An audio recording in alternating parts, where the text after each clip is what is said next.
The autumn of 1914 brought Thomas Whitfield to the Maine coast, on a day when the Atlantic seemed determined to swallow the land whole. From the rain-streaked window of the coastal mail coach, he watched sawtooth light rise through the gray sheets of weather like a white finger pointing at heaven. Or perhaps, he thought, with his characteristic lack of sentiment, merely at more rain. The coach lurched to a stop where the rough road ended, still half a mile from the lighthouse. "Far as I go," the driver announced, not meeting Thomas's eyes. Strange. How the man who'd been chatty enough about President Wilson and the war in Europe fell silent when their destination came into view. Thomas hefted his 2 canvas bags and started down the rocky path. The lighthouse stood on its promontory, 92 feet of brick and iron, defying the elements since 1867, according to the lighthouse service papers folded in his coat pocket. The keeper's cottage huddled beside it, built from the same gray stone as the cliffs, as if it had grown from them, rather than been constructed by human hands. Silas Gorton waited in the doorway of the cottage, and Thomas knew immediately the man had been drinking. Not falling down drunk, but the careful maintenance drinking of someone trying to keep steady.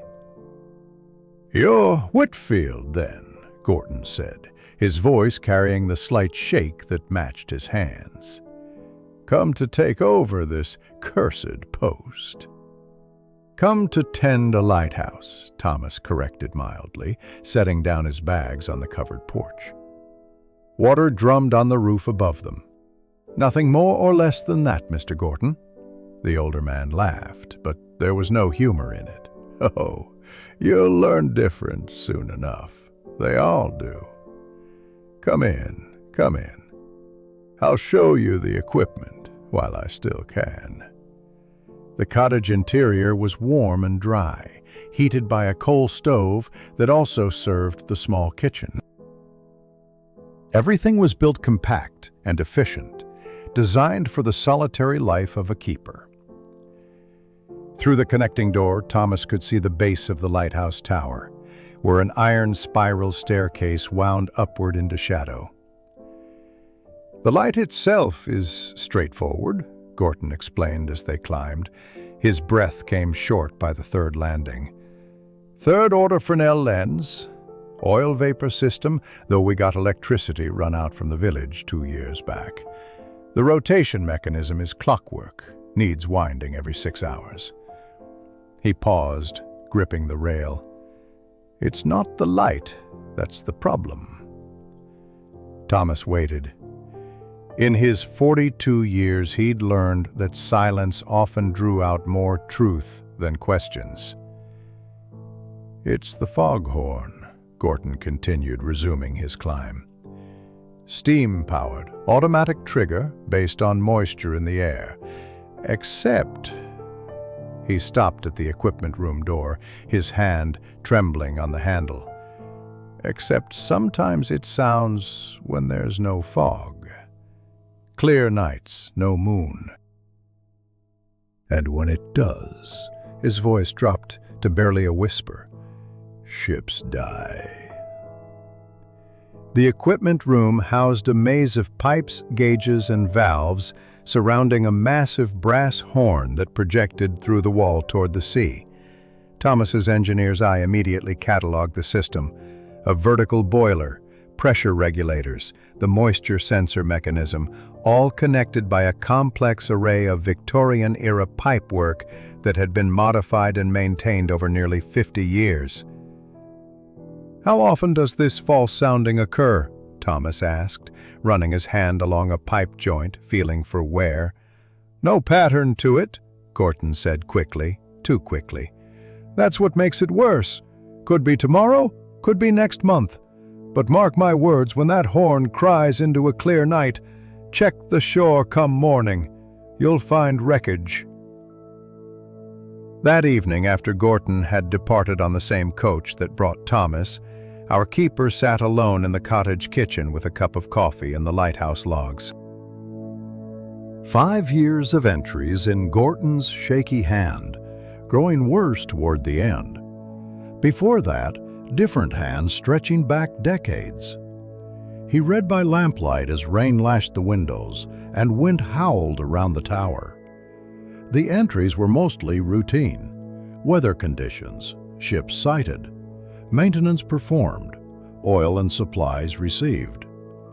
But there were gaps, odd silences in the record that coincided with newspaper clippings Gorton had tucked between pages. Merchant vessel lost off Sawtooth Point. 3 souls perished in unexpected storm. Mystery of the Empress Anne's sinking unsolved. Thomas thought of Eleanor, dead 3 years now from the consumption that had eaten her lungs while he could only watch. She would have called him foolish for seeking isolation, for running from the memories that haunted their Boston home. "You can't repair a heart like a broken engine, Thomas," she'd have said. Perhaps not, but he could damn well try to repair a mysteriously malfunctioning foghorn. The next morning brought clear skies and his first real view of his new domain.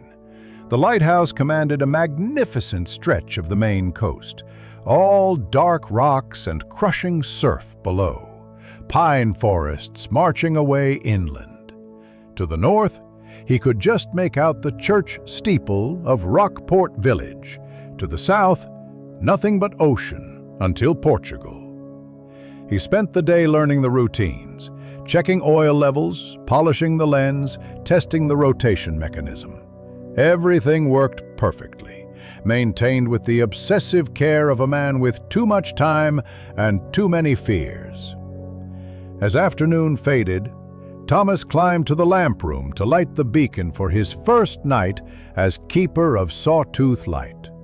The sun dyed red over the pine forests, and stars emerged in a cloudless sky. No moon tonight, he noticed. Below, the ocean breathed against the rocks with its eternal rhythm. Thomas stood in the lamp room, watching his light sweep across the darkness, and wondered what exactly Silas Gorton had been so afraid of. He would learn soon enough. 6 days into his tenure at Sawtooth Light, Thomas Whitfield had settled into the lighthouse keeper's particular rhythm, that steady alternation between solitude and duty that would have driven most men to drink or madness. He rose at dawn, extinguished the beacon, cleaned the lens with chamois cloth until it gleamed like captured starlight, and descended to tend the steam boiler that powered the foghorn.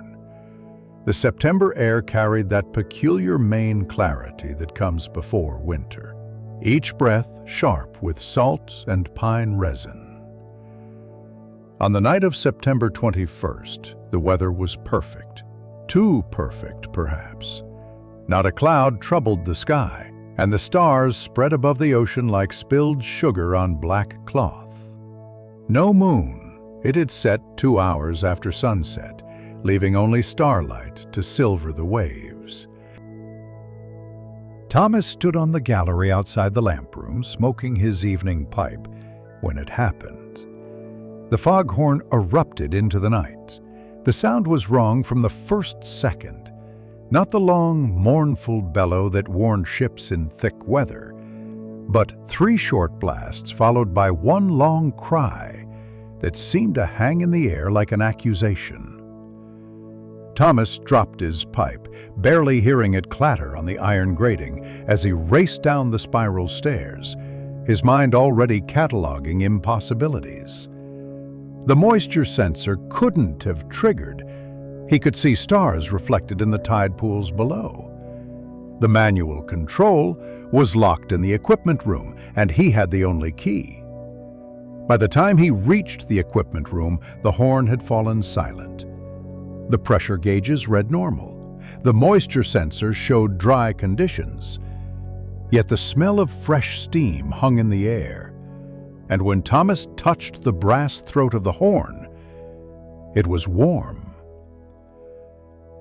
Mechanical failure, he muttered, though the words felt hollow. He spent 2 hours examining every valve, every joint, every possible point of malfunction. Everything was in perfect working order. It was past midnight when he finally returned to the cottage, troubled but determined to investigate properly come morning. Morning, however, brought visitors. Young Jamie Fletcher arrived just after dawn, rowing his small dory around the point with the easy skill of someone born to these waters. 16 years old, with sandy hair and nervous eyes, he'd been hired to help with maintenance twice weekly. "Heard the horn last night, Mr. Whitfield," the boy said as he tied up at the small dock. "Pa says—" He stopped, swallowed. "Pa says to watch the shore today." "Your father knows about the false soundings?" Jamie looked away, suddenly fascinated by a knot in the dock planking. "Everyone knows, sir. Been happening for years." They worked together through the morning, Jamie proving surprisingly knowledgeable about the lighthouse equipment despite his age. The boy had clever hands and a quick mind, though he grew quiet whenever Thomas tried to discuss the phantom horn. It was nearly noon when they spotted the wreckage. It came with the turning tide, broken spars, torn sailcloth, and worse things that Thomas didn't let himself examine too closely.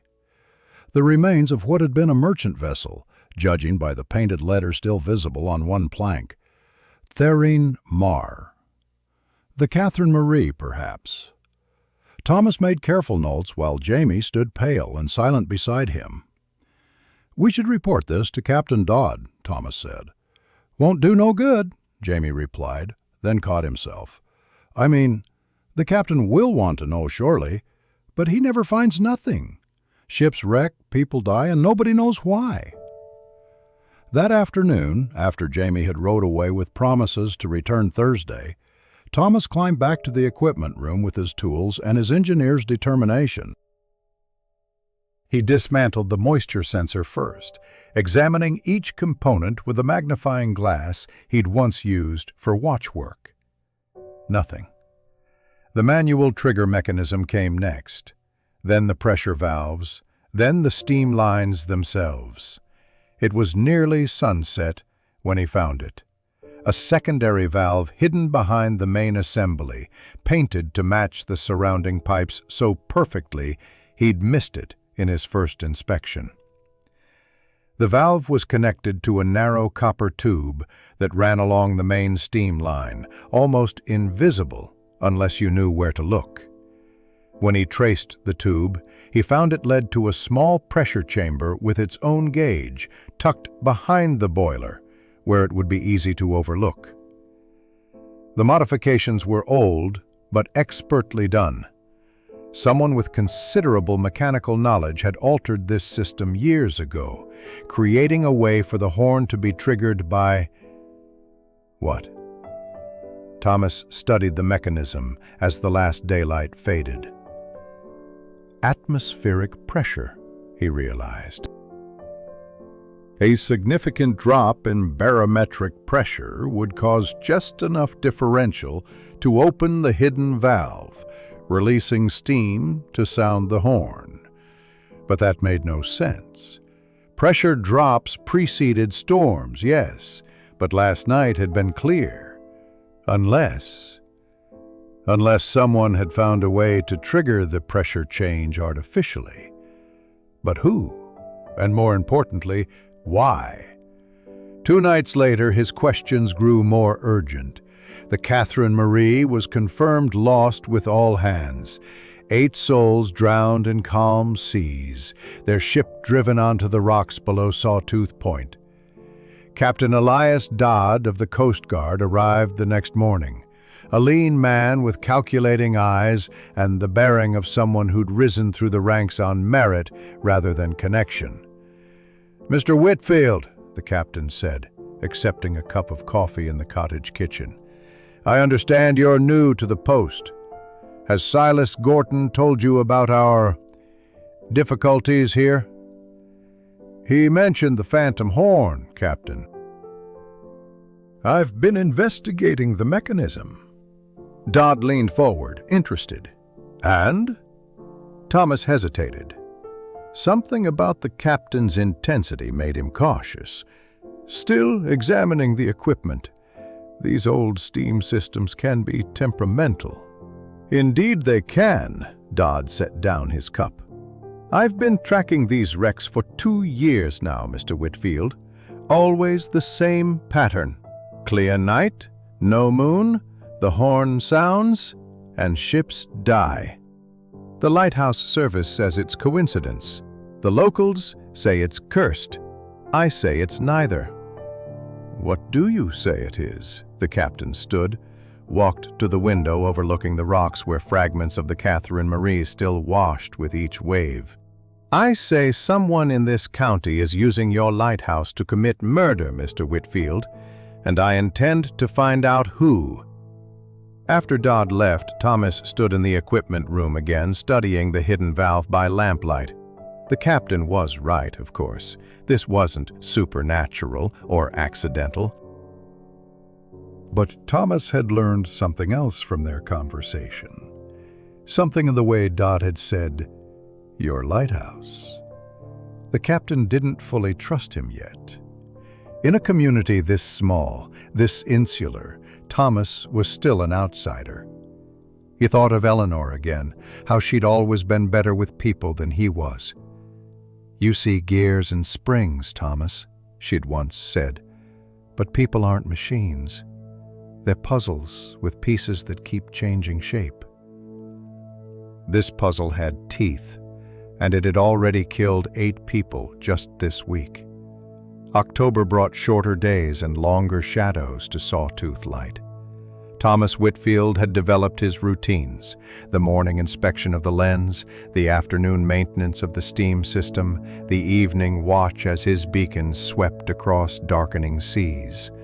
But beneath this orderly surface, he pursued his investigation with the methodical patience that had once made him one of Boston's finest marine engineers. Jamie Fletcher arrived on October 2nd with unusual cargo, a package from Blackwood's General Store, and an invitation. "Mrs. Blackwood says you're to come to the village Saturday," the boy announced, hefting the supplies onto the cottage porch. "Says a keeper needs more than tinned beans and hardtack."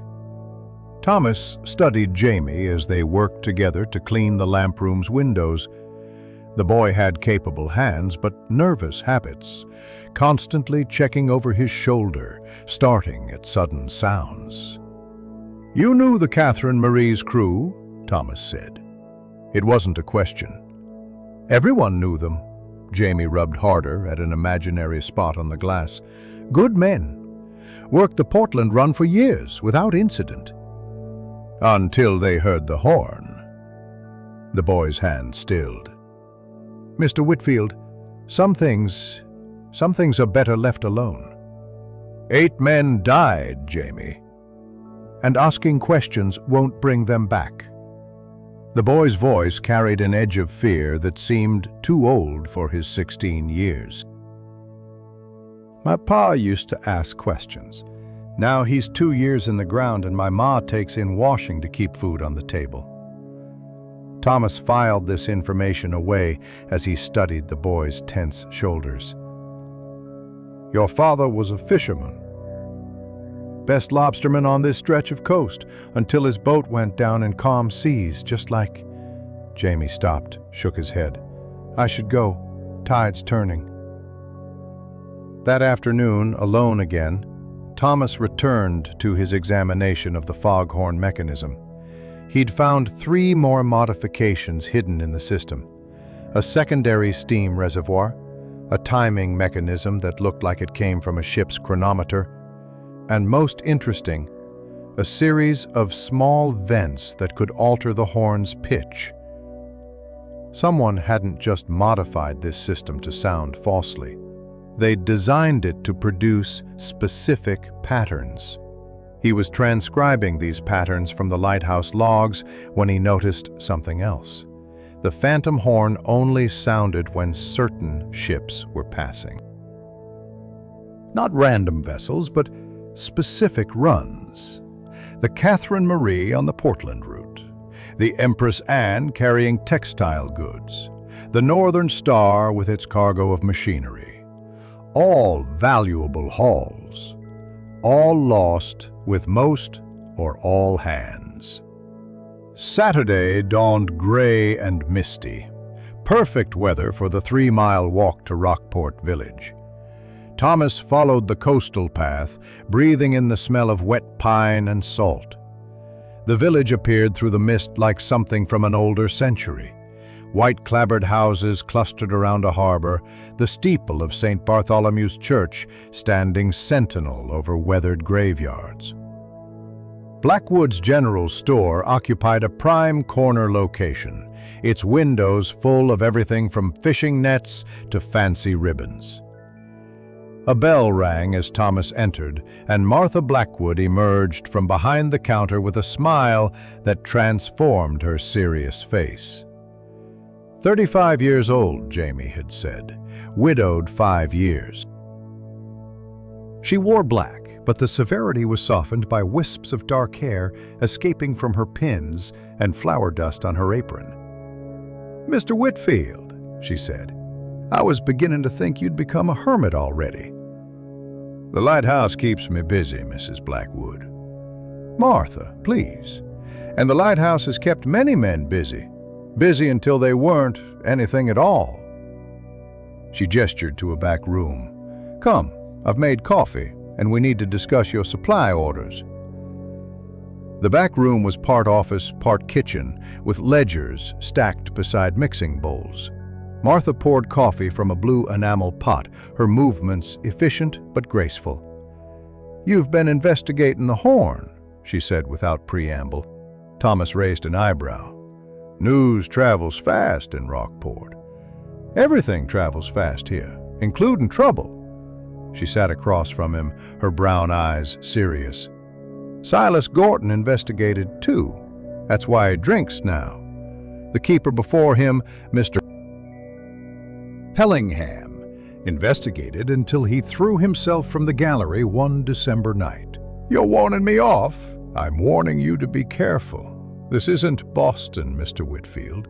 The rules are different here. Older." She pulled out a ledger, but Thomas noticed her hands weren't quite steady. "The Brennan brothers brought in quite a haul yesterday. Funny thing about lobsters, they don't carry gold pocket watches or ladies' jewelry." Thomas set down his cup carefully. "You're saying the Brennans are wreckers. I'm saying nothing. But if I were going to say something, I might mention that Patrick Brennan worked as an engineer's apprentice in Portland before he took up lobstering. I might also mention that their boat is often out on nights when the horn sounds, but never seems to be near enough to help survivors. Have you told Captain Dodd?" Martha laughed, but there was no humor in it. "Captain Dodd is ambitious. He wants his promotion to Boston. Dead fishermen's wives telling tales about things that can't be proven won't get him there. But solving the mystery of the Phantom Horn might. You don't trust him." "I don't trust anyone who puts ambition before truth." She paused, then added more quietly, "My husband's boat was found drifting near Sawtooth Point 5 years ago. He was experienced, careful. The weather was calm. But somehow his hull was breached from the inside, as if something had punched through it." Thomas thought of the hidden mechanisms in the lighthouse, the careful modifications that must have taken months to complete. "When did the Phantom Horn first sound?" 7 years ago. Just twice that first year. Then more frequent. Always selective, though. Always ships carrying valuable cargo on moonless nights." She stood, moved to the window overlooking the harbor. "The Brennans weren't the only ones who prospered." Salvage rights. Goods washed ashore that were never reported. Insurance money for lost cargo that was mysteriously less lost than claimed. You're describing a conspiracy. I'm describing Rockport, Mr. Whitfield. A dying fishing village that found a way to survive. She turned back to him. But at what cost? How many ghosts haunt our prosperity? Thomas spent the rest of the day in the village, observing. The Brennan brothers held court in the harbor tavern, buying drinks with money that seemed plentiful for lobstermen in October. Captain Dodd's Coast Guard station was neat and official, but understaffed. Just 3 men to patrol 20 miles of coast. The church, where Reverend Mills presided, stood on the highest ground, its graveyard full of stones marking those lost at sea. Walking back to the lighthouse as afternoon faded, Thomas carried more than the supplies Martha had prepared. He carried knowledge that felt heavier than any burden. The phantom horn wasn't just a mechanical trick. It was the heart of an economy built on murder. But knowing and proving were different things. And as Jamie had pointed out, asking questions could be dangerous. That night, Thomas sat in the lamp room watching his lights sweep across calm seas. Somewhere out there, ships passed in the darkness, their crews trusting in beacons like his to guide them safely. He thought of the modifications hidden in his equipment room, waiting like a loaded gun for someone to pull the trigger. The morning of October 11th brought an unexpected gift: fog. Real fog, thick as wool, that gave Thomas legitimate reason to sound the horn while observing its proper operation. He stood in the equipment room with his notebook, documenting every valve position, every pressure reading, every mechanical response. The authentic sound was deep and steady, nothing like the sharp pattern he'd heard on that clear September night. More interesting was what happened when the fog lifted around noon.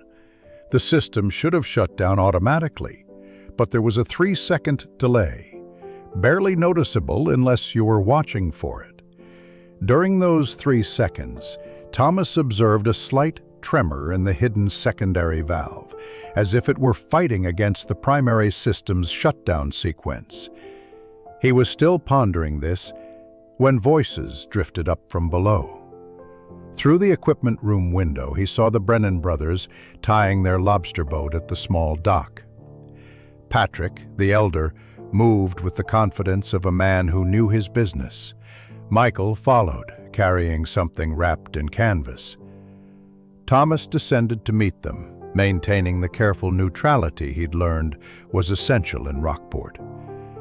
"Gentlemen, not often I get visitors arriving by sea. Thought we'd stop by, being neighborly," Patrick said. His smile didn't reach his eyes, which were busy cataloging everything visible through the cottage doorway. "You're settling in well, we hear." "Well enough." Michael set down the canvas bundle. "Brought you some lobster, fresh caught this morning." He had his brother's sharp features, but seemed more nervous, his fingers drumming against his thigh. "That's kind of you." Thomas accepted the bundle, noting its weight seemed wrong for lobster. "Coffee?" They followed him into the cottage kitchen, Patrick examining everything with an engineer's eye while Michael stood near the door. As Thomas prepared coffee, Patrick wandered to the lighthouse entrance. "Mind if I look at the tower? Always been fascinated by these old beauties." It wasn't really a request. Thomas nodded, following as Patrick climbed the spiral stairs with surprising familiarity. In the equipment room, the older Brennan went straight to the foghorn mechanism, running his hands along the pipes with obvious expertise. "You know your way around steam systems," Thomas observed. "Did my apprenticeship at Portland Iron Works before I found my calling on the water." Patrick's fingers paused near the hidden valve, though he gave no sign of recognition. "These old horns can be temperamental. All sorts of quirks develop over the years. So I'm learning." Patrick turned, his expression unreadable. "Silas Gorton learned too. Made himself sick with learning. You seem like a practical man, Mr. Whitfield. The kind who understands that some things just are what they are." "And what are they?" Mysterious. Patrick's smile was cold. The sea takes what it wants, always has. Fighting against that is like fighting the tide itself. After they left, Thomas unwrapped their gift, not lobster, but a waterlogged ship's log, salt-stained and partially illegible. The last readable entry was dated 3 years ago, from a vessel called the Constance. He remembered that name from the newspaper clippings, lost with all hands after striking rocks near Sawtooth Point. Why would the Brennans give him this? A warning, perhaps. Or evidence they thought he'd never be able to use. That evening, Jamie arrived unexpectedly, rowing hard against the incoming tide. The boy was pale, breathless. "Mr. Whitfield, you need to know something." He glanced around nervously. "The Brennans came here today." "They did? Brought lobster?" Jamie shook his head. "They never bring gifts without reason. Did they go up to the equipment room?" "Patrick wanted to see the mechanism." The boy's face went even paler. "Then they've checked it, made sure it's still working." He gripped Thomas's arm with surprising strength. "There's a ship coming, the Adelaide, carrying machine parts and copper wire from Boston, worth a fortune to the right buyers. She'll pass tomorrow night, and there's no moon." Thomas studied the terrified boy. "How do you know this, Jamie?" "Because they made me help install it. The modification. 2 years ago, right before my pa died." Tears ran down the boy's young face. "They said they'd hurt my family if I didn't. Said they'd make sure my ma and sisters ended up like my pa. I know every piece of that cursed mechanism because I helped build it." Here was the confirmation Thomas needed, delivered by a conscience-stricken boy who'd carried this burden too long. "Show me," Thomas said quietly. "Show me exactly how it works."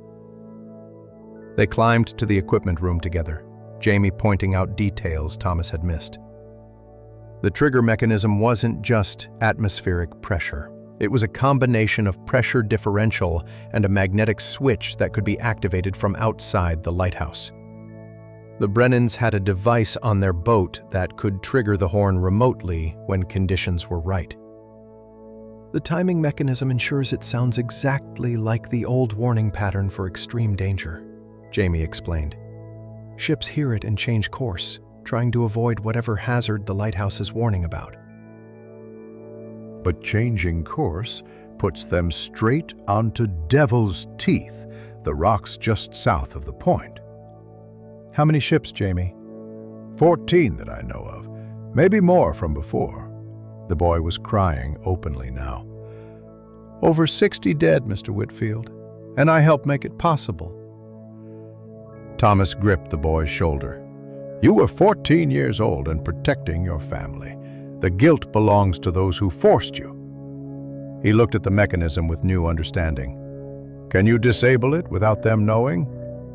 "Not without replacing the whole assembly. They'd notice immediately." "Then we need another plan." Thomas thought of Captain Dogg's ambition, Martha's warnings, the Brennans' cold confidence. "Tell me, Jamie, who else knows about this? Who else profits?" Jamie wiped his eyes. "I don't know everyone. The Brennans run it, but there are others, people who look the other way, who handle the salvaged goods, who file the insurance claims. Mr. Whitfield, half the village economy depends on those wrecks now." Thomas felt the weight of this knowledge settling on him like a physical burden. He'd come here seeking isolation, escape from his grief. Instead, he'd found himself at the center of a web of murder and complicity that stretched throughout the community. "Go home, Jamie. Act normal. Say nothing." Thomas walked to the window, looking out at the darkening sea. "Let me think on this." After the boy left, Thomas climbed to the lamp room and lit the beacon. As its light swept across the waters, he thought of all the ships trusting in that light, all the souls depending on honest keepers to guide them safely. Tomorrow night, the Adelaide would pass and the horn would sound its false warning, unless he found a way to stop it. But stopping it might mean destroying half of Rockport's economy and endangering anyone who stood against the conspiracy, including a frightened boy and his struggling family. Eleanor would have known what to do. She'd always seen the moral path clearly, while he got lost in mechanical details. "The right thing is usually the hardest thing, Thomas," she'd said during her final days.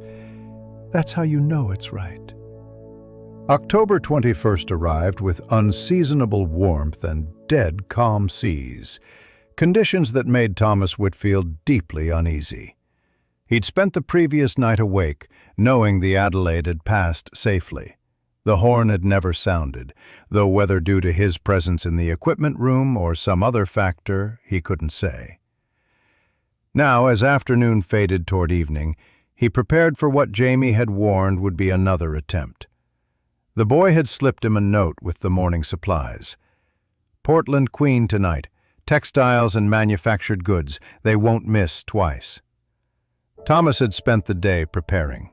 He'd rigged a small mirror system that would let him observe the equipment room from the gallery outside the lamp room.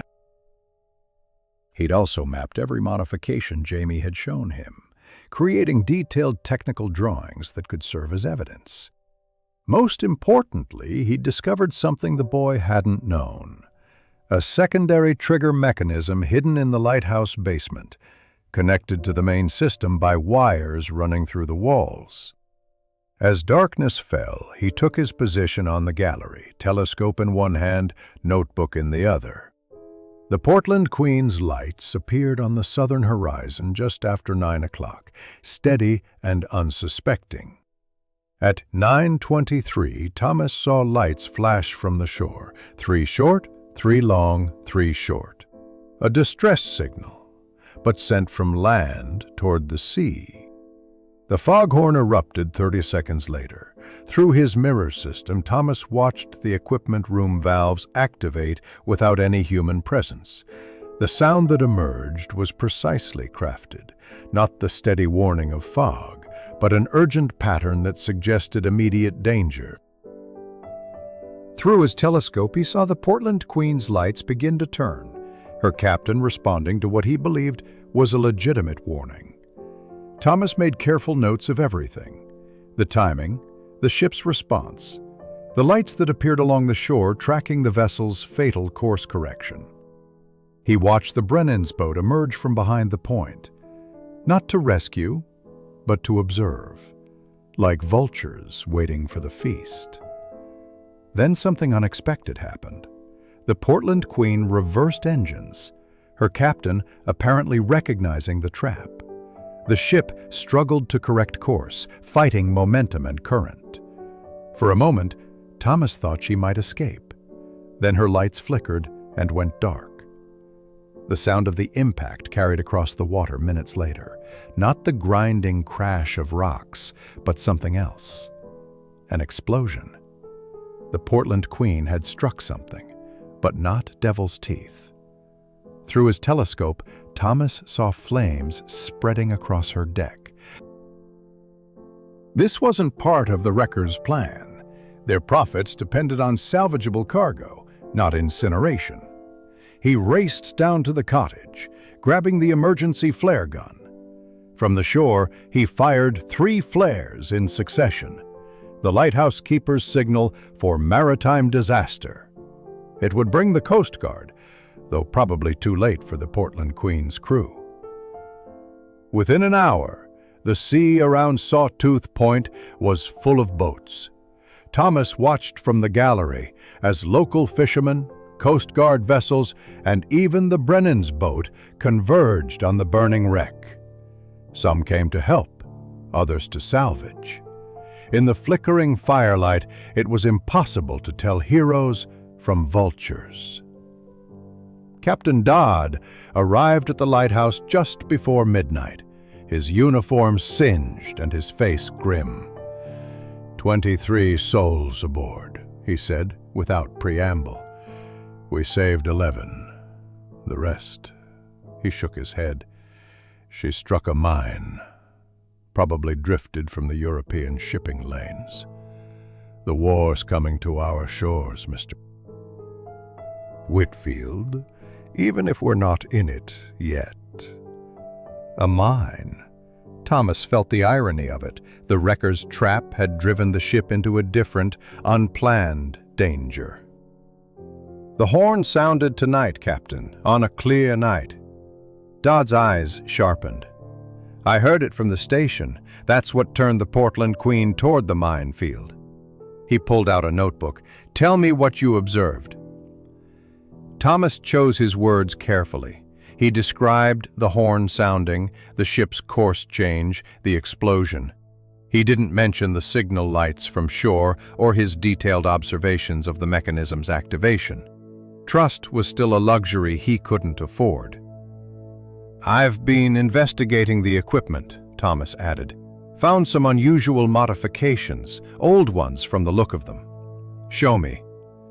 They climbed to the equipment room together, Thomas pointing out some of the alterations while keeping others secret.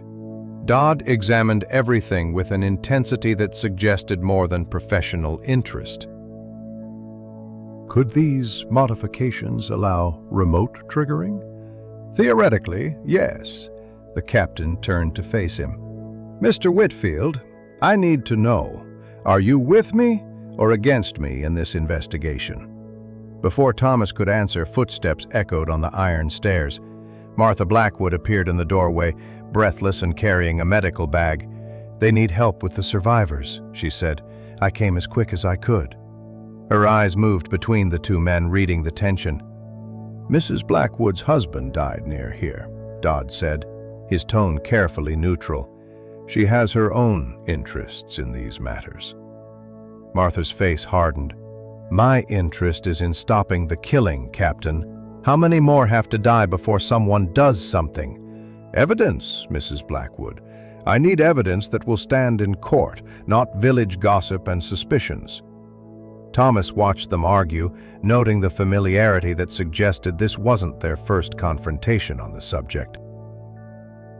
Martha's passion was genuine, but Dodd's caution had merit. Destroying the conspiracy without proof would only drive it deeper underground. I should help with the wounded, Martha finally said. She looked at Thomas. We need to talk later about your supply orders. The emphasis on the last words carried meaning beyond groceries. After she left, Dodd remained, studying the mechanism. She thinks I don't care about the deaths, he said quietly. But arresting people without proof would destroy my credibility and let the real masterminds escape. This goes higher than the Brennans, Mr. Whitfield. Someone with influence has been protecting this operation for years. Who? That's what I intend to find out. Dodd moved to the window, looking out at the rescue boats still circling the burning wreck. Tonight changes things. A mine strike can't be blamed on supernatural horns or navigation errors. There will be a federal investigation. Outside investigators who don't care about local politics. Thomas thought of Jamie's terror, Martha's warnings, the Brennans' cold confidence. Outside investigators might find this village closing ranks against them. Perhaps, or they might find allies among those tired of living with blood on their hands. Dodd turned back to him. I'm asking again, Mr. Whitfield. Are you with me? Thomas thought of the 11 survivors and 12 dead from tonight alone. Of Jamie's father, Martha's husband. All the souls lost to greed masquerading as survival. I'm with the truth, Captain, wherever that leads. Dodd nodded slowly. Then keep watching. Document everything. And be careful. Cornered animals are the most dangerous.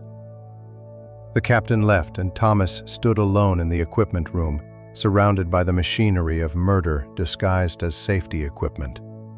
Through the window, the last flames from the Portland Queen flickered and died. Tomorrow would bring investigators, questions, scrutiny. The wreckers' comfortable arrangement was ending, whether they knew it or not.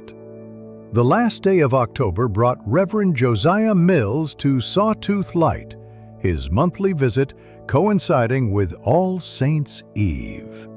Thomas watched the old minister labor up the path, a figure from another century with his black coat and wide-brimmed hat, carrying a worn leather satchel that bulged with papers and books. At 64, Mills moved with the careful dignity of someone preserving strength for important moments. "Mr. Whitfield," the Reverend said, accepting Thomas's help with his satchel, "I trust the recent troubles haven't shaken your faith in this position." An interesting choice of words. Thomas led him into the cottage, noting how Mills's sharp eyes catalogued everything. The technical drawings on the table, hastily covered, the newspaper clippings about the Portland Queen disaster, the coffee pot that suggested recent visitors. "Faith requires something to believe in, Reverend." "I prefer facts," Mills chuckled, settling into the kitchen chair with obvious relief. "Ah, an empiricist. Yet here you are, keeping watch in a lighthouse that locals say is cursed. Rather like Jonah, wouldn't you say? Running from one calling, only to find yourself swallowed by another." Thomas poured coffee, considering the old man. Mills had served Rockport for 30 years, had buried most of its dead, knew everyone's secrets. "You've come to tell me ghost stories for All Hallows' Eve?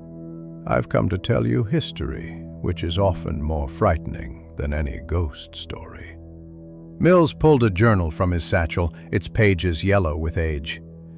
"This belonged to Jeremiah Whitmore, keeper here from 1890 to 1893. Would you like to know why he threw himself from the gallery?" Despite himself, Thomas was intrigued. "Silas Gorton said he went mad." Mad with guilt, perhaps. Mills opened the journal, reading in his sermon voice, "October 31st, 1893. The horn sounds again tonight, though I have torn out half the mechanism trying to stop it. 3 more souls on my conscience. I understand now. This place was cursed long before the lighthouse was built. The natives knew. They called this point Wet'suwet'en, the place where the sea swallows. We built our tower on a throat that was already hungry." Thomas kept his expression neutral. "You believe in curses, Reverend?" "I believe in patterns, Mr. Whitfield. The same patterns you've been documenting so carefully." Mills's eyes were knowing. "The horn began sounding 7 years ago, yes? But ships have been dying here far longer. The lighthouse merely gave human greed a new tool." "You know about the modifications." "I know about many things." The burden of a shepherd is knowing which wolves wear sheep's clothing. Mills sipped his coffee thoughtfully. "Young Jamie Fletcher came to confession last week. The boy carries terrible weight for one so young." Thomas tensed. "What did he tell you?" "Nothing I can repeat, of course. But I advised him that confession without reformation is meaningless. One must act to prevent future sins, not merely regret past ones." The Reverend pulled out another document. "This is a list of every ship lost near Sawtooth Point since 1867. Notice anything interesting?" Thomas studied the list. The pattern was clear once you looked for it. Clusters of wrecks every few years, always valuable cargo, always during economic downturns in the village. "The wrecking isn't new, just the method." "Precisely." Patrick Brennan's grandfather was suspected of luring ships with false lights in the 1880s. His father was rumored to have arrangements with certain captains to report their vessels lost when they were merely renamed and resold. Each generation refines the craft. And you've done nothing to stop it? Mills's face showed genuine pain. What would you have me do? Denounce them from the pulpit? I've tried subtle sermons about greed and murder. The guilty don't listen, and the innocent don't understand. Report them to authorities? With what proof? And who would testify? The widows who need the salvage money to survive? The merchants who profit from cheap goods? Through the window, Thomas saw the sun setting, painting the sea red as blood. All Saints' Eve, when the boundary between worlds grew thin. He thought of all the souls lost to this point, all the ghosts that should haunt these waters. There's going to be a federal investigation, Thomas said, about the mine that sank the Portland Queen. Yes, I heard. Investigators from Boston arrive next week. Mills stood, moving to the window. The Brennans are worried. They've been asking about you, Mr. Whitfield, about your past, your loyalties, your weaknesses. Let them ask. They do more than ask when threatened. The Reverend's voice was gentle but urgent. Jeremiah Whitmore tried to stop them, the ancestors of our current wreckers. They didn't throw him from the gallery. They simply made his life unbearable until he threw himself. How? Mills turned back to him. They destroyed his reputation with manufactured evidence of corruption, isolated him from any support, threatened those who might help him. Then, when he was alone and desperate, they offered him a choice: join them or jump. He chose the only option that left him with a shred of honor. Thomas thought of Jamie's terror, Martha's warnings, Dodd's careful investigation. Everyone was trapped in this web, each strand connected to another. Cut one carelessly, and the whole structure might collapse, crushing innocent and guilty alike. "You're here to warn me off," Thomas said. It wasn't a question. "I'm here to offer you context for your decision." Mills gathered his materials. "Tomorrow is All Saints' Day. I'll be holding a special service for those lost at sea. The entire village will attend, including our friends the Brennans. They'll be watching to see if you appear. Your presence or absence will send a message." "What message would you have me send?" The old minister paused at the door. "The one you can live with, Mr. Whitfield, or more importantly, the one you can die with." He pulled out one more paper. "This is a telegram that arrived at the post office yesterday, addressed to you but mysteriously delayed. It's from a law firm in Boston regarding your late wife's estate. Apparently, there are irregularities that require your immediate attention." Thomas took the telegram, recognizing the fabrication immediately. Eleanor's estate had been settled 2 years ago. This was a threat, or perhaps an offer. Leave now, claim urgent business, escape before the net closed. After Mills left, Thomas climbed to the lamp room and lit the beacon. As it swept across darkening waters, he saw lights beginning to appear in the village, jack-o'-lanterns and candles marking All Hallows' Eve. Children would be telling ghost stories tonight, never knowing they lived among real horrors. He thought of the mechanical modifications hidden below, waiting like a loaded weapon. The federal investigators would arrive soon, but would they find anything? The Brennans had had days to clean up evidence, intimidate witnesses, prepare their stories. At midnight, as October became November, Thomas stood on the gallery watching the sea. No ships passed tonight. Word of the Portland Queen's fate had spread, and captains were giving Sawtooth Point a wide berth. The phantom horn remained silent, but Thomas felt its presence like a weight in his chest. Somewhere in the village, the Brennans were planning their next move. Captain Dodd was building his case. Martha Blackwood was mourning fresh graves. Jamie Fletcher was trying to sleep despite his conscience, and Reverend Mills was praying for souls living and dead. Thomas Whitfield stood between them all, keeper of a light that guided ships to safety and a horn that lured them to their doom. Tomorrow he would have to choose which role to play. November 11th dawned with the kind of crystalline clarity that made the Maine coast look like a painting, every rock sharp-edged, every wave crest distinct. Thomas Whitfield stood in the equipment room, carefully documenting what appeared to be routine maintenance while actually preparing his trap. 10 days had passed since the Reverend's warning, 10 days of watching and waiting, while federal investigators combed through the Portland Queen wreckage. The investigators had found nothing conclusive.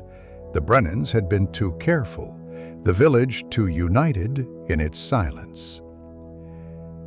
But Thomas had learned something valuable during those 10 days. The wreckers were getting desperate. Their income had dried up with ships now avoiding the point, and desperate men made mistakes. Jamie arrived at noon, ostensibly for his regular duties, but carrying news. "They're planning something for tonight," the boy whispered while polishing brass fixtures. "Heard Michael Brennan talking at the docks. The Marguerite out of Boston, carrying machinery and copper. They can't wait any longer." Thomas nodded, continuing his false maintenance. Over the past week, he'd fed carefully crafted information through Martha Blackwood's store. Gossip about the Marguerite's valuable cargo, speculation about her route, even a fabricated manifest that had found its way to interested parties. The Marguerite was real, but she wasn't carrying machinery and copper. She was carrying federal marshals, and she wasn't passing tonight. That honor belonged to the Cassandra, a mail packet with nothing more valuable than letters and newspapers. "Jamie," Thomas said quietly, "I need you to do exactly as we discussed. Can you manage it?" The boy's face was pale but determined. "Yes, sir. I'll be ready." That afternoon, Thomas made a show of leaving the lighthouse, rowing to the village for supplies. He wanted to be seen, wanted the Brennans to know he was away from his post. At Martha's store, he purchased more than necessary, talking loudly about needing to stock up before the winter storms. Martha understood the game. As she wrapped his purchases, she murmured, "Captain Dodd has 3 men hidden near Devil's Teeth. They'll be watching." "Good. And you?"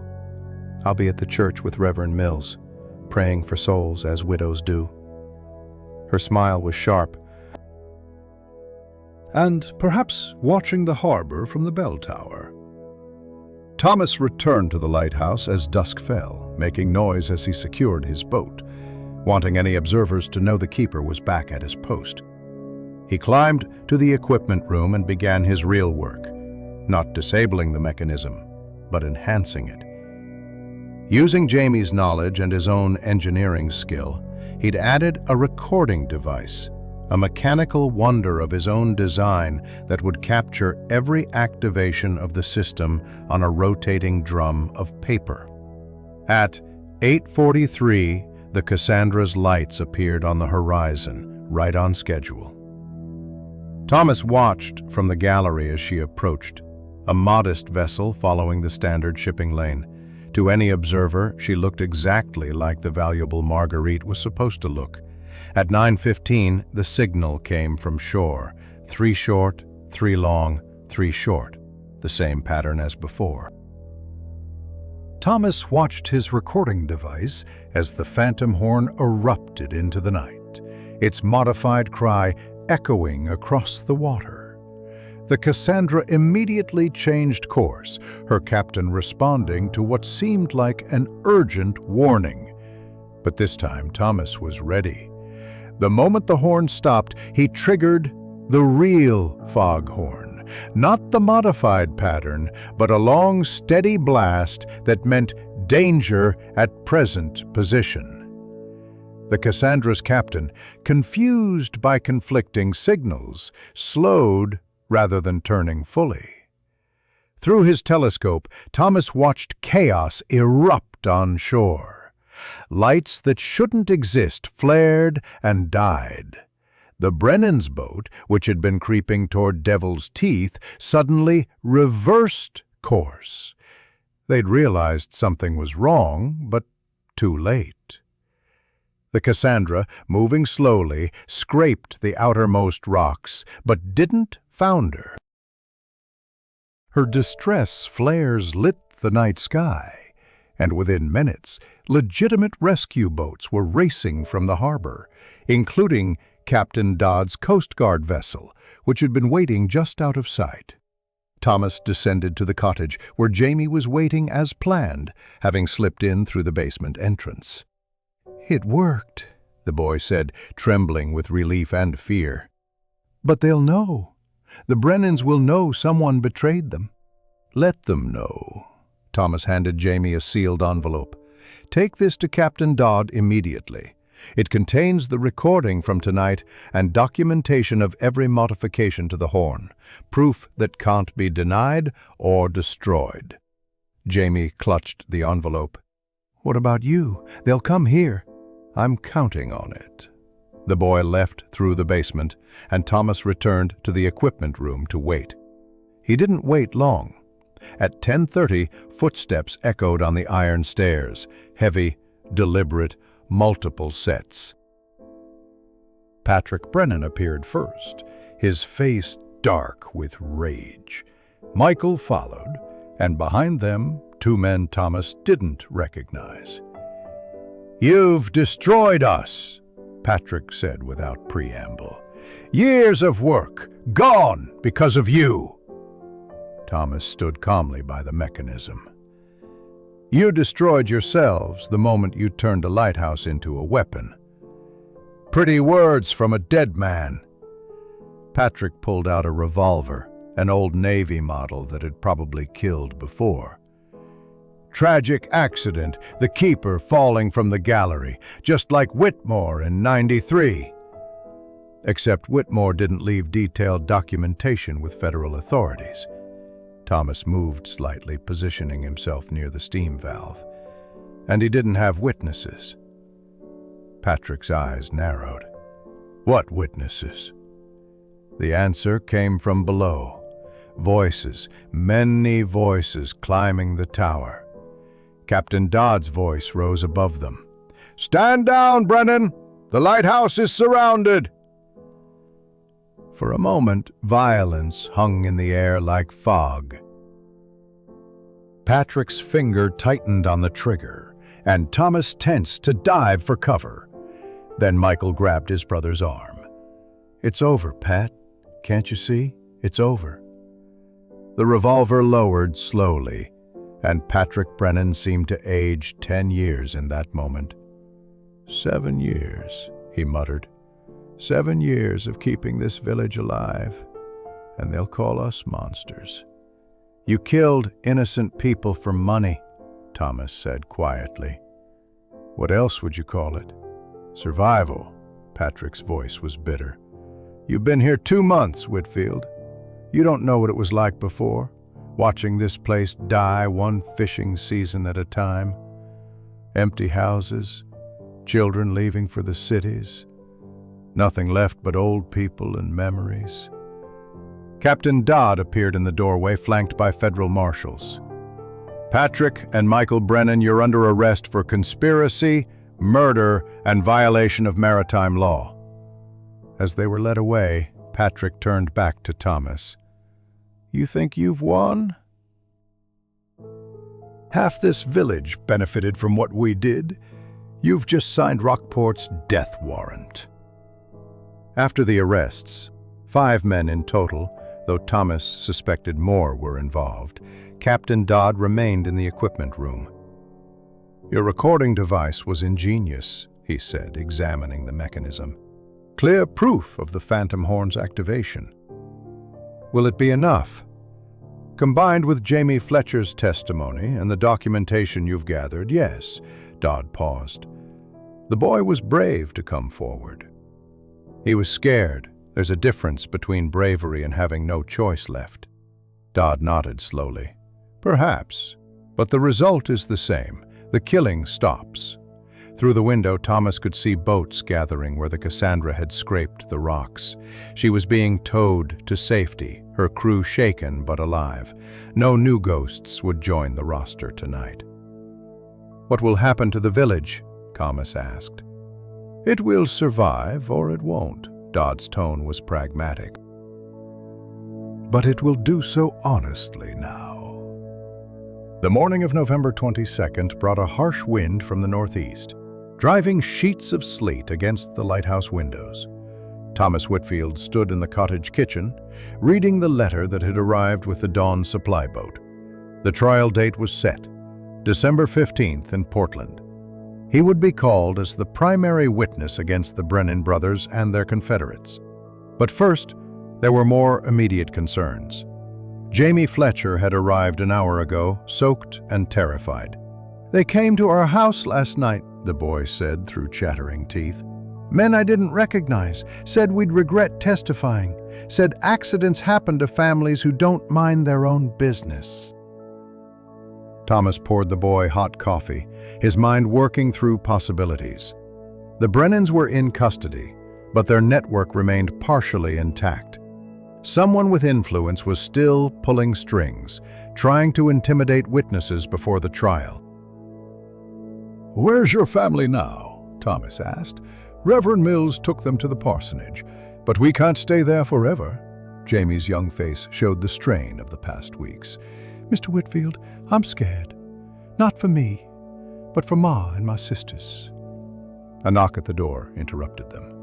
Thomas opened it to find Captain Dodd, accompanied by a man he didn't recognize. Tall, well-dressed, with the bearing of someone accustomed to authority. "Mr. Whitfield," Dodd said formally, "this is Federal Prosecutor Harrison Morse from Boston. He needs to discuss your testimony." Morse entered, his sharp eyes taking in everything, including Jamie's presence. "Young Mr. Fletcher! Good, I can speak to you both." He set down his briefcase, declining Thomas's offer of coffee. "We have a problem. 3 of our witnesses have suddenly developed failing memories. 2 others have left town entirely. The case is weakening." "They're being threatened," Jamie said quietly. "Obviously." "The question is, by whom?" Morse pulled out a folder. "The Brennans weren't working alone. Someone with significant resources has been protecting this operation. Someone who stands to lose everything if the full truth emerges." Thomas thought of the intricate modifications to the lighthouse mechanism, the careful planning required, the years of protection from investigation. "You have a suspect." "We have suspicions." Morse glanced at Dodd. "Captain, would you excuse us? This needs to be discussed privately." Dodd's jaw tightened, but he left. When the door closed, Morse continued, "We believe someone in local government has been involved. Someone with access to shipping schedules, insurance records, and the ability to influence investigations." "You suspect Captain Dodd himself," Thomas said. It wasn't a question. "Among others. The harbor master, the insurance inspector, even your helpful Mrs. Blackwood, who seems to know everyone's business." Morse's expression was cold. "Trust no one, Mr. Whitfield. Your life may depend on it." After Morse left, Thomas and Jamie sat in troubled silence. The sleet had turned to snow, muffling the sound of the waves against the rocks. The lighthouse seemed more isolated than ever, a tower of light surrounded by growing darkness. "I need to check something," Thomas said suddenly. He led Jamie to the equipment room, but not to the foghorn mechanism. Instead, he opened a concealed panel he'd discovered just days ago. Inside was a second set of logs, hidden records that went back 20 years. "Look at these entries," Thomas said, pointing to specific dates. "Every phantom horn incident, but recorded differently. Times, weather conditions, and most importantly, a series of initials. PB, Patrick Brennan. MB, Michael Brennan. But look here, ED." Jamie frowned. "Elias Dodd? Or Edward Donnelly, the harbor master? Or someone else entirely?" Thomas studied the entries. But these records were hidden by previous keepers. They knew something was wrong, but were either complicit or too frightened to act. A sound from below made them both freeze. Footsteps in the cottage, multiple sets, moving carefully. Thomas grabbed the hidden logs and pushed Jamie toward the gallery door. "Outside, quickly!" They emerged onto the gallery as voices echoed up the tower stairs. The snow was falling heavily now, reducing visibility to mere yards. Thomas led Jamie around the gallery to the seaward side, where iron maintenance rungs descended the tower's exterior. "Can you climb down?" Thomas asked. Jamie nodded, though his face was pale. They began descending, the iron rungs slick with ice and snow. Halfway down, Thomas heard voices from above. They'd discovered the empty equipment room. A face appeared at the gallery rail shouting, but the wind tore the words away. They reached the rocks as two boats rounded the point. One was the Brennan's vessel, now operated by their cousins, and the other Thomas didn't recognize. But a third boat was approaching from the north, moving fast, despite the weather. Martha Blackwood stood at the bow, and beside her, incredibly, was Captain Dodd with several Coast Guard officers. What followed was chaos. The men who'd been searching the lighthouse emerged to find themselves surrounded. Shots were fired. Thomas pushed Jamie behind a rock as bullets sparked off granite.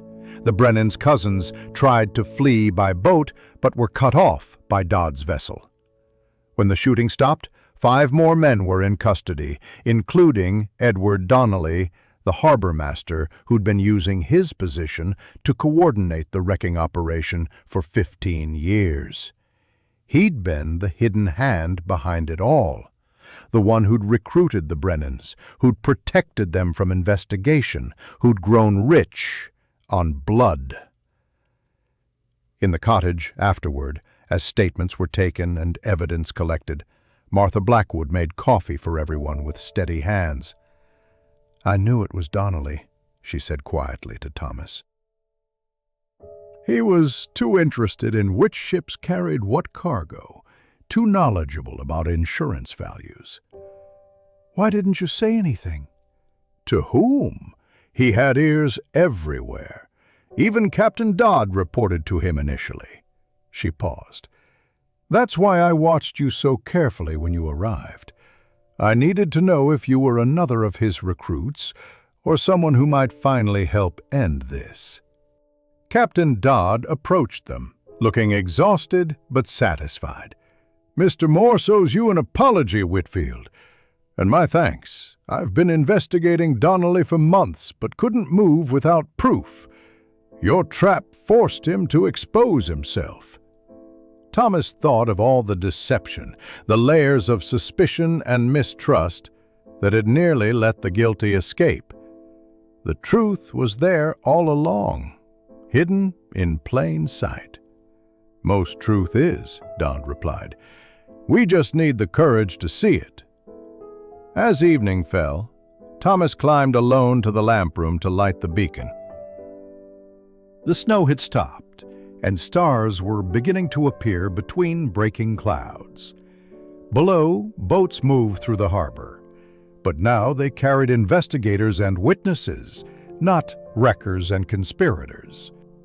Jamie and his family were safe, relocated temporarily to Portland under federal protection until the trial. The Brennans and Donnelly would likely spend the rest of their lives in prison. Rockport would struggle, certainly, but it would survive honestly. Thomas thought of Eleanor, of what she would make of all this. Sometimes the light shows more than just safe passage, he said to her memory. Sometimes it reveals what was hidden in the darkness. November 30th brought the first real blizzard of winter to the Maine coast, sealing Sawtooth Light in a cocoon of wind and snow. Thomas Whitfield worked methodically through his duties despite the storm, the lighthouse beacon more crucial than ever in the white chaos. 4 days had passed since the arrests, and the atmosphere in Rockport had shifted from shock to something more complex, a mixture of relief, shame, and uncertainty about the future. The trial preparations continued in Portland, but Thomas remained at his post. Someone had to tend the light, and perhaps more importantly, he needed the solitude to process everything that had happened. The equipment room had been photographed, documented, and finally stripped of its deadly modifications. The foghorn now worked exactly as designed, nothing more, nothing less. Martha Blackwood arrived that afternoon, fighting through the snow with a determination that would have impressed a polar explorer. She brought supplies and news, stamping snow from her boots in the cottage entrance. "The federal investigators found Donnelly's records," she announced, unwrapping herself from multiple layers. "Hidden in a safety deposit box in Bangor." Every payoff, every arranged wreck, 15 years of murder documented in his own hand. "Thorough of him," Thomas said, helping her with her packages. "Arrogant, more like. He never thought he'd be caught." Martha moved to the stove, warming her hands. "Jamie's family as well. The boy sent you this." She handed him a letter addressed in Jamie's careful script. Thomas read it while Martha made tea. The boy wrote of Portland, of the strange relief of telling the truth to authorities, of his hope to return to school now that his family had federal protection and compensation. At the end, he'd written, "I think of the lighthouse often. Despite everything, I miss the sound of the real horn, the one that saves people." "He's a good boy," Martha said, reading Thomas's expression. "He'll recover from this, given time." "Will the village?" Martha was quiet for a moment, looking out at the storm. "Rockport has weathered worse. The fishing will continue, the honest trade will grow." "Will be poorer, but cleaner," she turned to him. "The question is, will you stay?" Thomas hadn't expected the directness of the question, though perhaps he should have. Martha Blackwood had never been one for indirect approaches. "My contract runs through next summer." "That's not what I asked." Before he could respond, another voice called from outside. Reverend Mills, accompanied by 2 men Thomas recognized as local fishermen. They entered, bringing a swirl of snow and urgent energy. "Mr. Whitfield," Mills said, breathing hard, "there's a ship in trouble. The Bethany Marie, caught in the storm. She's trying to make harbor but can't see the channel markers." Thomas immediately moved to action. "The horn," he said, but Mills shook his head. "Wind's wrong. They'd never hear it." The Reverend paused. "But there's another way. The old signal fire platform on the point below the lighthouse. If we could light it." The platform hadn't been used in 30 years, not since the lighthouse was modernized. But Thomas had seen it during his explorations. A stone circle on a promontory 50 feet below the lighthouse, accessible by a treacherous path. "It's madness in this storm," one of the fishermen said, but he was already reaching for his coat. They worked through the blinding snow, Thomas and the fishermen carrying wood and oil, while Mills and Martha prepared torches.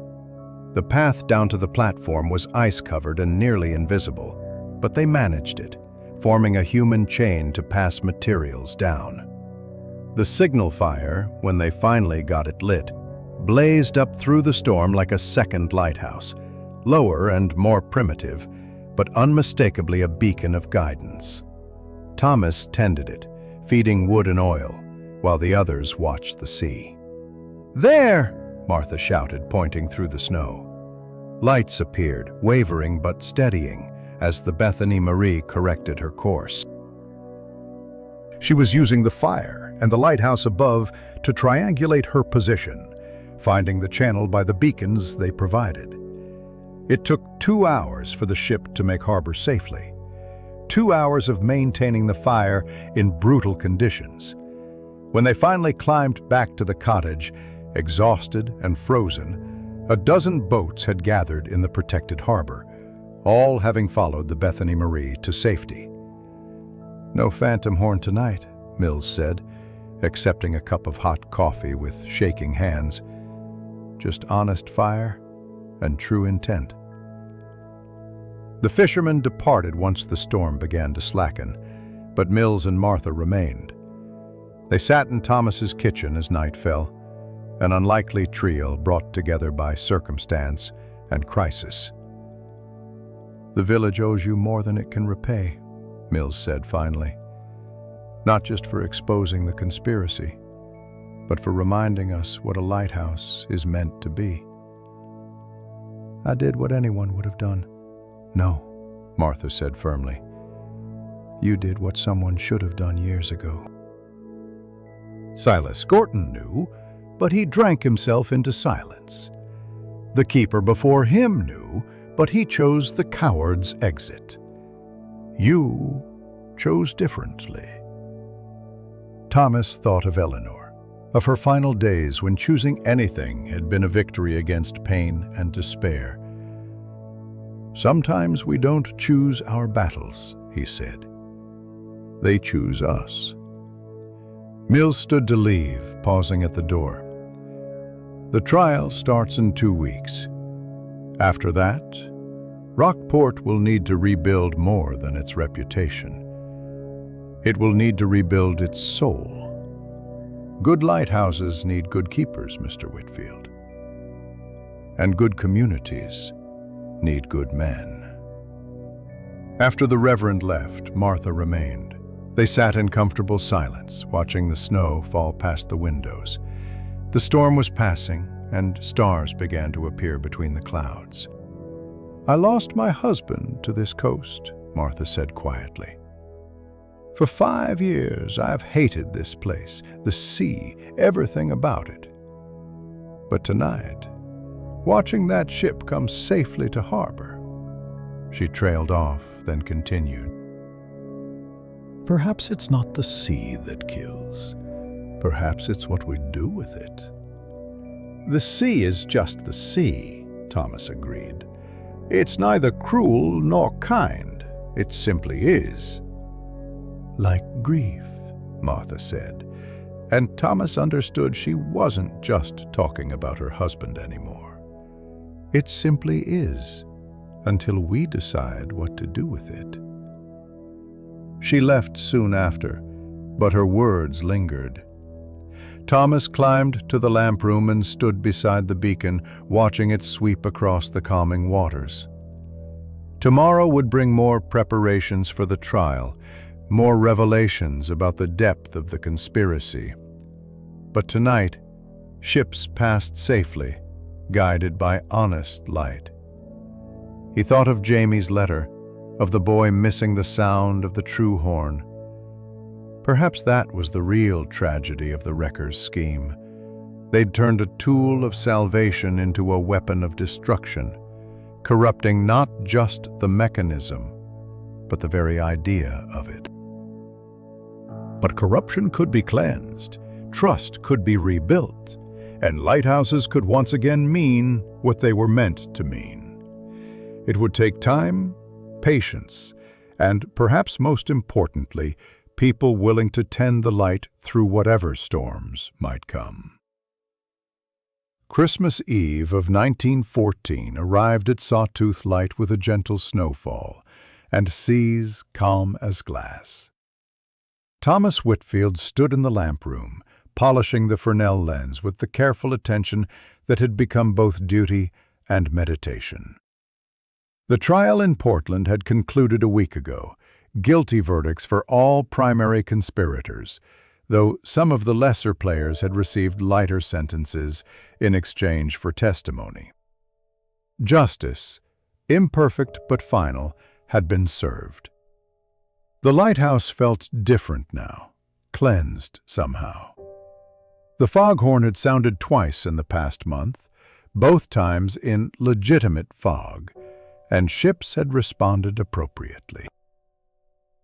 No phantoms, no tricks, just a lighthouse doing what lighthouses were meant to do, warning and guiding in equal measure. A sound from below drew his attention, voices, several of them approaching through the snow. Thomas descended to find unexpected visitors at his door, Jamie Fletcher and his family, accompanied by Martha Blackwood, Reverend Mills, and surprisingly, Captain Dodd. "We thought you might appreciate some company on Christmas Eve," Martha said, carrying a basket that smelled of fresh bread and spiced cider. "A keeper shouldn't be alone on such a night." Jamie looked taller somehow, though it had only been a month since Thomas had seen him. The boy had testified with remarkable composure, his words helping to secure the convictions. Now his family was back in Rockport, their safety assured and their finances stabilized by the compensation fund established for the victims' families. "Mr. Whitfield," Jamie said, "I wanted to thank you for believing me, for taking the risk, for everything." Thomas gripped the boy's shoulder. "You're the one who took the real risk, Jamie, speaking truth when silence was safer." They gathered in the cottage kitchen, which seemed smaller but warmer with so many people. Mrs. Fletcher had brought a modest feast, fish stew, cornbread, preserved vegetables from summer gardens. Mills offered grace, his words touching on redemption and renewal, themes that resonated in this place that had seen so much darkness. "The village is changing," Captain Dodd said as they ate. He'd received his promotion but had chosen to remain in Rockport, a decision that had surprised everyone. "Federal funding for a proper harbor improvement, new safety requirements for coastal navigation. Some good might come from all this tragedy." "Good often does," Mills observed, "though the price is usually dear." Martha had been quiet through dinner, but as they finished, she stood. "I have something to show you all." Thomas especially. She led them outside and pointed to the harbor below. Lights were gathering, not just a few boats, but dozens. As they watched, the boats formed a rough line, and one by one, they lit flares. "What is this?" Thomas asked. "Rockport's answer," Martha said simply. "Every honest family in the village is down there. They're thanking you, Mr. Whitfield, for ending the killing, yes, but more for reminding us what we should be." The flares reflected off the calm water, creating a constellation of gratitude below to match the stars above. Thomas felt something shift in his chest, a loosening of grief he'd carried since Eleanor's death. She would have loved this moment, would have understood its meaning better than he did. "I received a letter yesterday," he said quietly, "from the lighthouse service. They're offering me a permanent position here, if I want it." Everyone turned to look at him. Martha's expression was carefully neutral, but he caught the hope in her eyes. "Will you stay?" Jamie asked with the directness of youth. Thomas looked at each of them. The boy who'd found courage, the widow who'd found purpose, the minister who'd kept faith, the captain who'd chosen duty over ambition. Then he looked up at his lighthouse, its beams sweeping steadily through the darkness. "When I came here," he said slowly, "I was running from something, from memories, from grief, from a life that had lost its meaning. He paused, watching the flares below begin to fade one by one. But you can't outrun such things. You can only learn to carry them differently. And have you? Martha asked softly. Learned to carry them differently? Thomas thought of Eleanor, of her voice that had once filled his days and her absence that had emptied them. She felt present tonight, not as a ghost, but as a part of who he'd become. I'm learning, he said. Every day, I'm learning.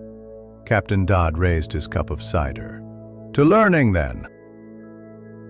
And to lighthouses that guide truly.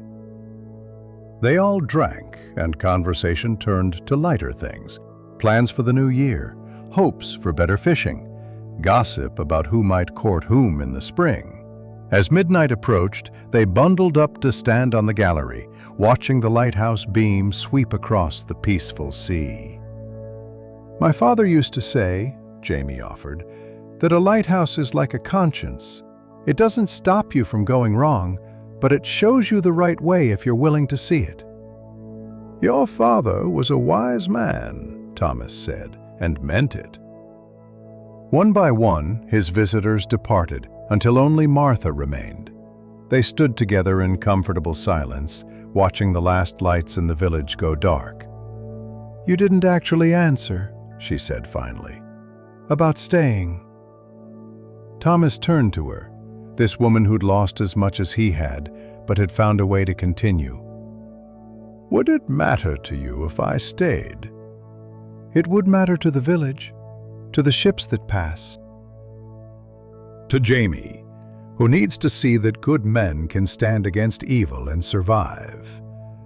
She paused, then added more quietly, and yes, it would matter to me. Then I'll stay, Thomas said simply. Someone needs to tend the light. Martha smiled, an expression that transformed her face from handsome to beautiful. Someone does, she agreed. After she left, Thomas climbed once more to the lamp room. The beam continued its endless rotation, a finger of light pointing out the safe path through darkness. He thought of all the keepers before him, some corrupt, some afraid, some brave. He thought of the ships that would pass this point in years to come, trusting in the honest warning of fog and the steady guidance of light. He thought of Eleanor, and for the first time since her death, the memory brought more warmth than pain. I've found a purpose again, he told her memory. Not the one I expected, but perhaps the one I needed. Below, the sea breathed against the rocks with its eternal rhythm. Neither friend nor enemy, simply the sea. And above it all, Sawtooth Light stood sentinel, its keeper finally at peace with his duty, his ghosts, and himself. The light swept on through the darkness, as it would tomorrow and all the tomorrows after, a promise kept between the keeper and the kept, between those who guide and those who need guidance, between the living and the memory of the dead. In the last hours of 1914, Thomas Whitfield stood watch in his tower, no longer running from anything, but standing guard for everyone. The lighthouse had become his home, and he had become what he was meant to be, a keeper of the light in all its meanings. The beams swept across the waters, steady and true, and somewhere in the darkness, a ship's horn sounded in greeting and gratitude. Thomas smiled and raised his hand in acknowledgement, though none could see it. This was enough. More than enough. It was everything.